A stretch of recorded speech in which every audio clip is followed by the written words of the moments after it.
알바랑 직원들만 합해서 14명 정도. 제 주변에 처음 물어보면 저 절대 하지 말라고. 솔직히 좋았죠. 돈 잘 벌 때는 좋죠. 근데 그게 영원할 거라고 생각을 했어요. 왜냐면 난 열심히 하니까. 근데 열심히 안 하는 사람이 어디 있어. 내가 운이 너무 좋았고. 잘 될 때보다 절반 이상 지금 매출. 그죠. 60% 감사.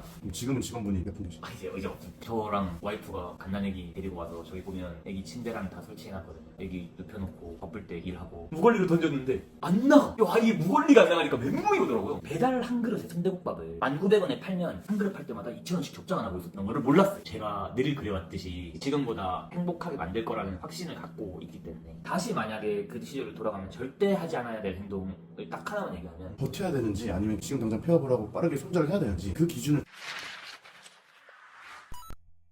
있는 그대로 이야기가 사람들한테 도움이 될 거예요. 그렇죠. 안녕하세요. 저는 까치산 냉면 김치찌개 전문점을 운영하고 있는 김준근이라고 합니다. 제가 잘한 점은 딱 하나밖에 없어요. 겁 없이 하고 싶었던 걸 다 해봤어요. 돈을 많이 잃었지만 많이 배웠어요. 그래서 다시 만약에 그 시절로 돌아가면 절대 하지 않아야 될 행동 딱 하나만 얘기하면 가게가 잘 되고 직원이 많아졌다고 절대 가게를 나오면 안 돼. 보통 그렇게 생각할 것 같아요. 하나가 매출이 많이 나오니까 이거 국사 붙여넣기 하면 많이 들어보셨죠? 제가 딱 그랬거든요. 근데 그 하나가 더 잘 될 수 있는 거를 빨리 손절하고 더 잘 될 수 있는 건데 새로운 데서 기회를 찾으려고. 제가 요즘에 우리 잘 파는 사람들 대표님들 보면 진짜 저분들은 얼마나 많이 울었을까. 저는 많이 울게 됐거든요. 이게 힘들어서 우는 게 아니라 고민이 많아지고 고뇌가 많아지니까 사람이 눈물이 나더라고요. 진짜 뭐 그게 힘든 거였죠. 근데 진짜 쏙 빼듯이 한번 팡팡 울고 나면 조금 홀가분해지면서 내가 해야 할 일들이 다시 보이더라고요. 그래서 올해 목표가 1억만 모으자. 뭐 신용보증재단이랑 소상공인진흥공단에서 대출 받았던 것들 있죠. 대환대출 1년 유예할 수 있더라고요. 그러니까 이자만 내도 돼요. 원금 상환 1년 미루는 거예요. 그것만 돼도 벌써 월에 한 100만 원, 200만 원씩 세이브 되잖아요. 매장을 키워갈 수 있는 체력이 생기는 거죠. 그쵸. 부지런하게 알아보셔야 돼요. 오늘 또 했어. 그 하나은행에서 신용대출을 받는 게 있는데 금리나 요구권이라는 거를 매번 눌러봤는데 안 되는데 오늘 됐어요. 0.9%를 감면받아요. 그럼 그것도 몇십만 원 아껴지는 거거든요. 한 번 해봤다고 안 됐다고 진짜 포기하지 마시고. 계란도 제가 눈치 안 보게 1인 2개씩 드셔도 돼. 그거 제가 붙여놨잖아요. 계란을 좀 더 먹어도 되냐고. 저도 줘도 되죠. 저 한가 있거든요. 제가 해드릴게요. 몇 개 드실 거예요? 4개요. 이러는 거예요. 그래서 제가 웃으면서 많이 드세요. 먹고 무조건 더 드세요. 하고 계란 전을 해드렸고. 그랬더니 소주 한 병 주세요. 하고 바로 소주까지 들어. 그때 좀 약간 보람찼어. 이런 게 장사지. 화장실도 팬티 라이너라는 게 있더라고요. 생리대, 닭을 일회용으로 찢어서 쓰는 거 구비해 놓고 비데를 설치하고 매일매일 여기 자일리톨 사탕 여성분들 먹을 때 불편하니까 머리 고무줄, 겨자 식초를 이렇게 쓰는 데가 많거든요. 저희는 이것도 깔끔하게 관리하긴 하는데 이거 불편하지 않을까 싶어서 일회용으로 다 하는 걸로 바꿨고 와이파이 이거는 요새 하도 많이 하시는데 그리고 저는 사장님들한테 꼭 이거 좀 추천하고 싶어요. 그러니까 제가 써보고 너무 좋으니까 네이버 안에서 결제하게 해주면 플레이스 순위랑 이런 거 당연히 좀 반영해주죠. 그리고 리뷰 이벤트 QR도 다 하고 계시겠죠? 근데 할 때 뭐 키워드 하는 것도 다 하고 그리고 쓰는 거 어려워하시는 분들이 많아서 베스트 리뷰를 갖다 놨어요. 이 사진으로 네. 리뷰 쓴 거를. 이렇게 사진 찍고 이렇게 내용 넣으시면 된다. 근데 또 사람들이 매출이 떨어지면 좀 마케팅해서 매출 올려봐야지 이런 생각 분명히 한단 말이죠. 저 마케팅 한 달에 1,000만 원 넘게 써봤거든요. 절대 마케팅 대행을 너무 의존하지 마시고 마케팅을 안 써도 남는 구조를 만들어 놓고 마케팅을 태워야 되는데 마케팅을 써야지만 수익이 나오는 구조라면 그건 사업 안 해야 되는 건데.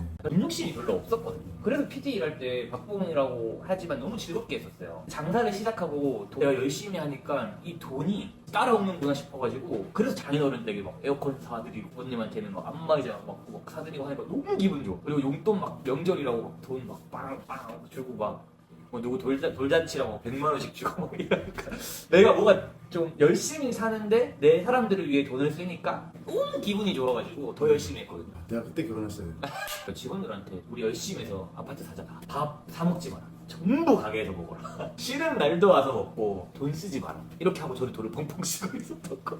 이모가 2년 조금 넘게 저랑 하셨더라고요. 근데 7천만 원을 모았어요. 나갈 월에 200씩 적금 넣고 퇴직금 한 680인가? 얼마나 이모가 우리 가게를 위해서 헌신해주고 다 아는데 미안하다고 축하의 다 얘기 드리고 그리고 정말 다행히 가게가 나빠지기 전에 목돈 조금 있었던 게 있는데 지금 이모랑 정리를 하면 퇴직금을 줄 수 있다. 근데 내 욕심에 이모랑 더 하고 싶어서 데리고 가면 퇴직금이 밀릴 수도 있다. 근데 난 그건 진짜 하고 싶지가 않다. 이모가 나를 위해서 고생해 준 걸 알기 때문에 돈 문제로 이모한테 공상맞게 굴기가 싫다. 좋게 되겠다. 그 이모 나가시고 이제 다음날 출근했을 때 혼자잖아요. 와, 살 발했죠. 진짜 한 번도 못 왔어. 반찬도 안 만들어 본 지가 꽤 되니까 뭐가 제일 힘들냐면 손이 계속 갈라지더라고요. 물이 안 닿던 손에 찬물이 계속 닿으니까 진짜 다 찢어지고 피가 나고 너무 따고 잠도 못 자겠고 이거 운동화도 하루 종일 안 벗고 한 열 몇 시간 있는 거잖아요. 옷도 무좀이 생겼어요. 이거 쓰고 있잖아. 이거를 집에 가서 샤워를 다 해도 뭔가 누르고 있는 기분이 버틸 거 안 버틸 거 진짜 잘 선택해야 돼. 그냥 버틴다고 되는 건 말이 안 되는 것 같아요. 예전에 저는 무조건 버텨. 24시간 돌리든 뭘 하든 버텨. 근데 지금은 그게 아닌 것 같아. 몸빵을 쳐서 버티는 건 괜찮아. 숫자가 나는 게 아니라 약간 내 한 몸 힘들면 끝나는 거지. 근데 직원을 끌고 무조건 가야 되는지는 진짜 판단을 잘하죠. 제가 메뉴이익스를 사용했었을 때 한 달에 19,000원 그리고 결제되는 거는 2,000원인가 저기서 21,000원 이런 식이었는데 매장이 50평대면 그거 20대 넘게 깔아야 돼요. 그거 한 달에 40만 원 넘게 나와요. 근데 손님이 안 나와 봐요. 약정 기간 안 채우면 위약금이 몇백이에요. 고정비를 늘릴 생각을 지금은 좀 안 하시는 게 맞지 않아요? 자신의 상황에 아낄 수 있는 게 너무 많으실 거예요. 저는 그걸 체감하고 있거든요. 예를 들어서 김치찌개를 만들 때 시즈닝을 쓰는 방법이 있고 볶음김치를 쓰는 방법이 있고 뭐 직접 볶아 쓰시는 분들도 있겠지만 생산화를 해서 대량 주문을 하면 응대되는 아껴지는 가장 기본적인 시장 구조잖아요. 저는 그걸 해놨거든요. 자사 제품처럼 만들어놨어요. 근데 그거를 겁내하시더라고요. 최소 주문이 뭐 200kg, 300kg 아니면 톤 단위. 이 동네 작은 매장도 소비기한 내에 다 팔 수 있어요. 아니 여기서 핵심이 있어요. 저는 워크인 냉장고를 설치해놨어요. 처음부터.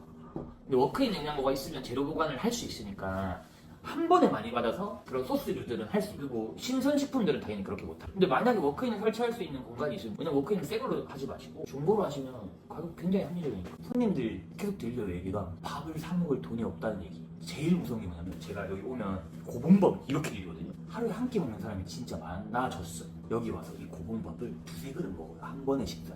진짜 토할 때 입까지 치고 오더라고.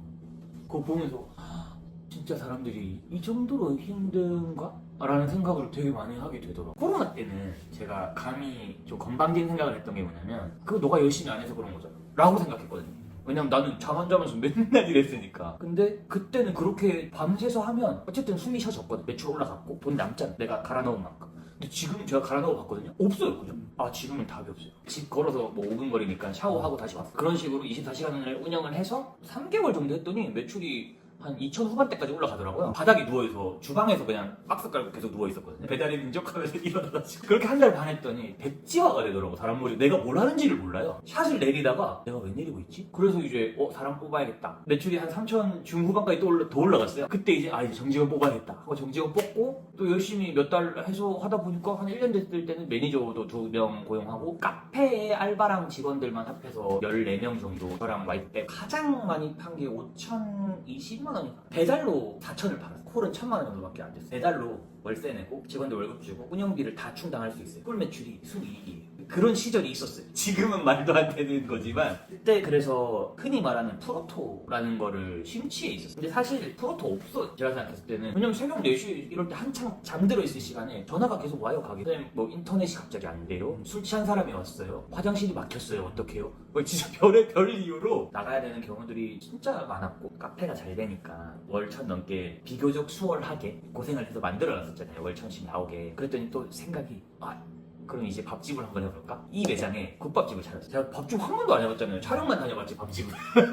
그랬더니 운영하는 방법 잘 모르잖아요. 아무것도 모르고 하다 보니까 한 달에 적자가 1,300만 원씩 나더라고요. 제가 이것도 분석을 진짜 많이 해봤고 배달 한 그릇에 순대국밥을 1,900원에 팔면 그 당시 배달 대행료가 한 4,000원이었던 것 같아요. 4,000원에 수수료 붙여서 4,400원 1,900원에서 4,400원 떼고 원가 떼고 뭐 떼고 하니까 한 그릇 팔 때마다 2,000원씩 적자가 나고 있었던 거를 몰랐어. 그때 아프리카 돼지열병 하면서 원자재값 자체가 올라가잖아요.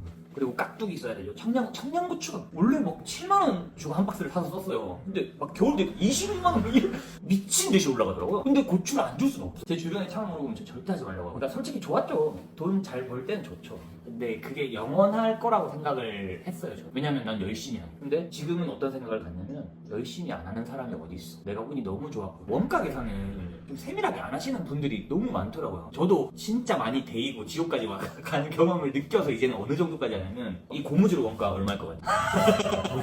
이런 것까지 다 저는 0.75원 그렇게 안 하면 세는 구간을 잡을 수가 없겠더라고요. 국밥집 하면서 미수금도 한 1,380인가 그랬는데 제가 그 당시 타고 다니는 중고차가 있었는데 소렌토라고 그거 파니까 딱 미수금만큼 딱 나오더라고요. 그래서 차를 바로 팔았어요. 미수금 정리를 했지. 남의도 떼보고 안 되니까. 그렇게 하고 그럼 나머지 이제 대출 원금을 해야 되는데 이걸로는 이제 하면 적자나는 걸 알았으니까 방법이 없는 거예요. 카페도 그 당시에 근데 매출이 떨어지기 시작했어. 원래 평균 4천을 팔던 데가 3천 중후반대를 한 2달 넘게 유지하다 보니까 아 이것도 영원하지 않겠다라는 생각을 처음 하게 돼. 그러면은 지금 팔아야 가장 제값을 받을 수 있지 않을까 하고 진짜 다시 열심히 해가지고 5천까지 올린 다음에 팔았어. 그 원자재값 이런 거 다 양장산다 해서 한 1억 정도? 그냥 그거 정리하고 나니까 한 수익이 1억 정도가 생겼거든요. 네. 여기는 매출이 그럼 잘 나올 때는 또 얼마까지 나왔어요? 작년에 5,300 얼마를 팔았어요. 지금 그럼 얼마 정도 나오시는지? 1월 달에 뭐 설날도 있고 쉬어서 2,100만 원인가 팔았던 것 같아요. 12월에는 12월 2,300? 잘 될 때보다 절반 이상 지금 매출이 그쵸, 60% 감사. 여름에 5명이 돌아가야 돼요. 저 빼고 5명 있었어요. 그럼 지금은 직원분이 몇 분 계시죠? 아 이제 없습니다. 저랑 와이프가 갓난애기 데리고 와서 저기 보면 애기 침대랑 다 설치해놨고 그래서 진짜 애기 눕혀놓고 바쁠 때 일하고 아내는 다시 집 갔다가 다시 바쁠 때 나와서 일해주고 그렇게 했었어요. 그럼 그 5명 있는 직원분들 어떻게 하시는 거예요? 하나씩 사정을 얘기하고 시간 조율을 처음에는 부탁드렸죠. 너무 감사하거든요, 직원들. 매출이 점점 줄어들면 직원들은 눈치를 보더라고요. 그리고 자기들끼리 갑자기 사소한 것들을 트집죠. 예를 들어서 김치찌개를 팔 때 저희가 돼지고기를 180g에서 200g 사이로 계량을 해서 주게끔 제가 세팅을 해놨거든요. 근데 사실 일을 하다 보면 숙달이 돼서 이렇게 바쁘면 계량 언제 하노 하고 그냥 하잖아요. 인정. 거기까지는 인정. 근데 140g에서 130g을 주고 있던 거예요. 왜? 도대체 왜? 그랬더니 사람들이 다 남기고 가는데 저거 아까워 죽겠는데 돈 지금 매출도 떨어졌는데 저거를 왜 자꾸부터 그거를 고집하냐고 나한테 뭐 모르고 하는 거. 그때 제가 느꼈어요. 아 사장이 가게가 없으니까 나를 위해서 한 정말 감사한 행동이지만 가게를 망하게 하는 거구나. 처음에는 5,500을 팔고 매장 하나 더 해야지 하고 저쪽에 한 차 타고 한 6, 7분 거리에 매장 하나 더 냈어요. 저긴 또 장사가 안 돼서 접은 게 아니라 장사가 되니까 바로 투입했거든요, 저랑 와이프가. 근데 일을 안 하다가 하니까 손목이랑 이런 인대가 다 나가서 안 되는 거야. 근데 또 사람은 안 구해져. 그게 사람을 구하다 안 돼가지고 결혼이 얼마 안 남았는데 이대로 일하다가는 안 되겠다고 해서 그리고 그냥 바로 내놨어요. 저희가 그거 7천만 원 인테리어 5천에 던졌어요. 100명 넘게 보러 1층에 주차장 쫙 몇백 대 깔리 너무 좋다면서 오늘 아무도 계약을 안 해요. 그래서 1,000만 원 낮추다가 나중에 뭐 1월 달에 3개월 지나서 무권리로 던졌거든요.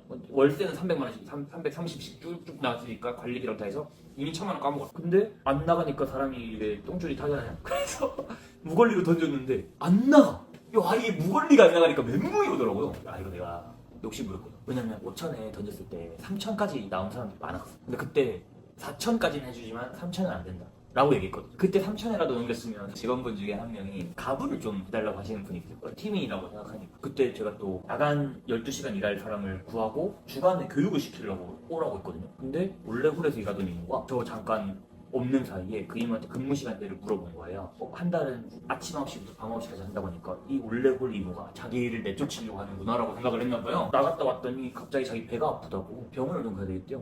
다녀오세요 이모. 1시간 2시간 지나도 안 와. 그래서 2시간 2시간 전화했더니 전화를 안 받고 카톡이 왔어요. 일단 너무하시다고. 저를 가불해달라고 해서 부담됐으면은 가불을 해준 데에서 또 해달라고 한 상황이었거든. 힘들 것 같다고 얘기를 하지. 이미 나를 내보내겠다고 확정을 짓고 이 사람을 지금 뽑아서 교육시키고 있는 거 아니냐 이렇게 얘기를. 무슨 말이냐 이모. 내가 이모한테 그런 사정을 얘기하고 내보내지. 우리가 지금 보내는 시간이 있는데 그래도 그 가불하기 힘들어진다고 내가 이모한테 뭐 사람 바로 자를 준비하고 내가 그렇게밖에 안 보냈냐 이런 얘기하면서 그 이모 입장에서는 그냥 급발진 하신 거잖아요. 그래서 돈을 떼었죠. 제가 110만 원 정도 떼었어요. 못 받았어요? 안 그래도 애기 태어나고 카톡을 한번 드렸어요. 그럼 제가 경기도 안 좋고 해서 혹시나 상황 좀 나아지셨으면 그걸 주시는 건 어떨까요? 같은 걸 했는데 갑자기 그 형사 고소장을 하나 주시더라고요. 아니, 나한테 형사 고소를 한 게 아니라 자기가 무슨 지금 안 좋은 상황이 생겨서 당분간 연락도 안 될 수도 있다.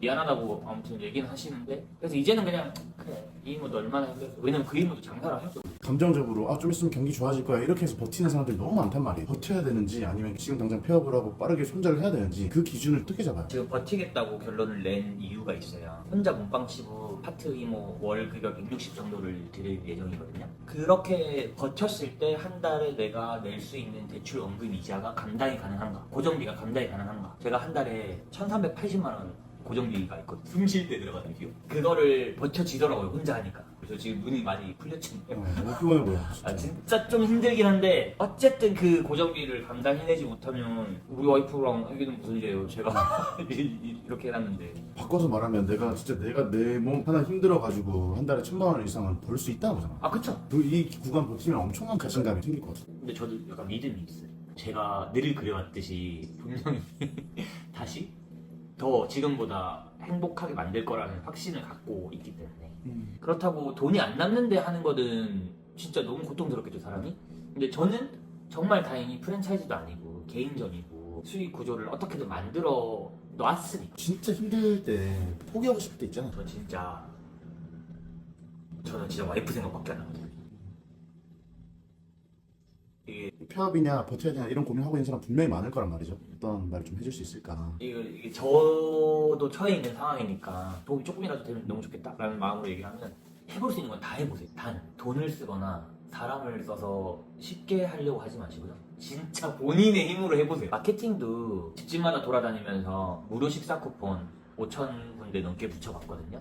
추천은 안 드리는데 전 그만큼 간절했어요. 반경 500m 내에서 이 가게를 있다는 사실을 한 번만 알아줬어요. 근데 5,000개 좀 넘게 붙였는데 한 분 오셨어요. 그래도 한 분이 오셔서 너무 감사했어요. 왜냐면 지금도 오시니까. 한 번의 방문으로 지금도 꾸준히 오시고 오실 때마다 소주 드셔주시고 하니까 너무 감사한 거죠. 착한 가격업소라는 정책이 있어요. 말 그대로 착한 가격이면 전 메뉴가 착할 필요가 없어요. 저렇게 포장 실천원으로 만들어서 해당 가단 지구 내에서 그게 착한 가격으로 인정만 받을 수 있다면 노출이 또 돼. 그리고 사람들도 여기 착한 가격 업소가 뭐야? 하고 한번 보더라고. 웬만하면 근데 살아날 구멍이 있다고 생각하거든요. 저도 불과 며칠 전까지만 해도 진짜 이거 절벽에서 뛰어내리는 거밖에 안 되지 않나? 생각을 하다가 뛰어내릴 용기로 조금만 더 해보자 하고 계속 찾아서 하고 있는 거거든요, 진짜. 근데 그랬더니 진짜 숨쉴 구멍이 있고. 불황에는 시간이 돈이거든. 우리 시간으로 돈을 바꿔서 써야 되거든. 고정비를 낮추고 스스로 몸 갈아 넣으면서 하는 게 어쨌든 불황에 생존하는 거는 큰 게 없는 것 같아. 직접 다 해보면서 성장을 할 수 있는 최적의 시기가 아닐까. 오히려 좋아. 저는 그렇게 생각해요. 오히려 진짜 우리 공부할 수 있고 실제로 매장에서 현장에서 부딪히면서 좋은 브랜드 만들어서 나중에 경기 좋을 때 확장할 수 있는 그런 기회를 지금 만들고 있는 거예요. 맞아요. 그리고 직접 일하면서 동선도 더 좋아지고 있어요. 대표님의 진짜 성원을 기원하겠습니다. 대표사 화이팅!